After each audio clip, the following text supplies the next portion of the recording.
The story of Carthage and Hannibal Barca begins long before the famous march over the Alps, in a rivalry that would decide the future of the ancient world.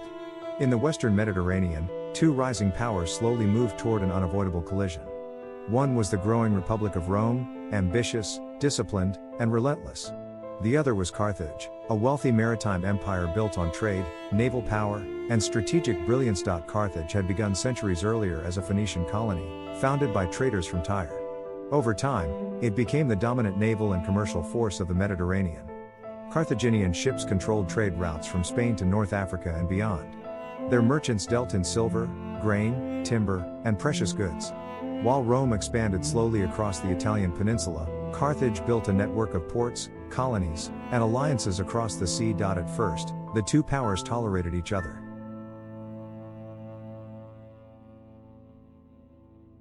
But as Rome's influence spread southward, the Mediterranean began to feel too small for both empires. This tension erupted into the Punic Wars, a series of conflicts that would last more than a century. The First Punic War had already devastated both sides, ending with Carthage losing Sicily and suffering a humiliating defeat. But while Rome celebrated victory, Carthage quietly prepared for revenge. In the aftermath of defeat, a Carthaginian general named Hannibal Barca took control of the family's destiny. He believed Rome was the greatest threat to Carthage's survival. According to ancient historians, Hannibal brought his young son to an altar and made him swear eternal hatred toward Rome. That boy would grow into one of the greatest military commanders in history, Hannibal Barca. Hannibal grew up in a military camp in Iberia, modern Spain, where Carthage rebuilt its power and wealth. He learned strategy, diplomacy, languages, and the art of war from childhood. Soldiers respected him not as a distant noble, but as a leader who shared their hardships. By his mid-20s, Hannibal had already proven himself a fearless and brilliant commander. When he took command of Carthaginian forces in Spain, Hannibal knew that another war with Rome was inevitable. But instead of waiting for Rome to invade, he chose a daring and unprecedented plan. He would bring the war directly to Rome's doorstep.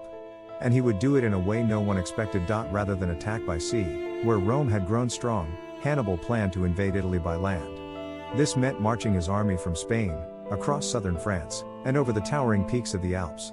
It was a route many believed impossible for an army, especially one that included cavalry and war elephants. In 218 BCE, Hannibal set his plan into motion. With tens of thousands of soldiers, horses, and elephants, he began one of the most daring military expeditions in history. The journey was brutal. Harsh weather, hostile tribes, narrow mountain passes, and freezing temperatures took a terrible toll on his forces. Many soldiers died before ever seeing Italy. But Hannibal pressed forward, driven by determination and the oath he had sworn as a child. When his battered army finally descended into northern Italy, the Romans were stunned. They had expected war in Spain or North Africa, not on their own soil. Hannibal had achieved total strategic surprise. The Roman Republic mobilized its legions quickly, confident in their strength and discipline. But Hannibal proved again and again that he was no ordinary commander. At the Battle of the Trebia, he lured Roman forces into freezing waters and ambushed them.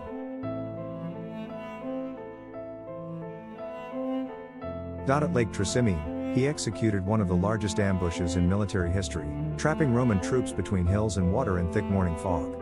Entire Roman armies were destroyed. Yet Hannibal's greatest victory came at the Battle of Cannae in 216 BCE. Facing a Roman force nearly twice the size of his own, Hannibal used brilliant tactics to surround and annihilate the enemy. His troops deliberately allowed the Roman army to push forward into a curved formation, then closed in from the sides. The Roman army found itself encircled. Tens of thousands of soldiers were killed in a single day. It was one of the most devastating defeats Rome had ever suffered. After Cannae, many believed Rome would fall. Allies defected. Fear spread throughout Italy. Hannibal stood closer than ever to victory. Yet Rome refused to surrender. Instead, the Romans adopted a new strategy: avoid large battles and slowly wear Hannibal down. They attacked his supply lines, retook cities, and forced a long war of attrition. Years passed. Hannibal remained undefeated in battle in Italy, yet he lacked reinforcements from Carthage. The war became a stalemate. Rome's resilience proved as powerful as Hannibal's brilliance. Eventually, Rome struck back by taking the war to North Africa. a new Roman commander emerged, Scipio Africanus. He invaded Carthaginian territory, forcing Hannibal to leave Italy and defend his homeland. In 202 BCE, the two legendary commanders finally met at the Battle of Zama. It was the climactic showdown of the Second Punic War. This time, Rome held the advantage. Scipio had studied Hannibal's tactics and prepared counterstrategies. The Carthaginian war elephants were neutralized, and Roman discipline prevailed. Hannibal was defeated. Carthage was forced to surrender. The terms were harsh. The once great empire lost its territories, its navy, and its independence. Rome had won the war that would shape the future of the Mediterranean. Hannibal lived many years after the war, but never stopped opposing Rome. He served as a statesman and advisor, constantly pursued by Roman influence. Eventually, cornered and refusing capture, Hannibal chose death over surrender. The rivalry between Rome and Carthage did not end with him. Decades later, Rome would destroy Carthage completely in the Third Punic War. The city was burned, its people enslaved, and the Carthaginian Empire vanished from history. Yet Hannibal's legacy never disappeared.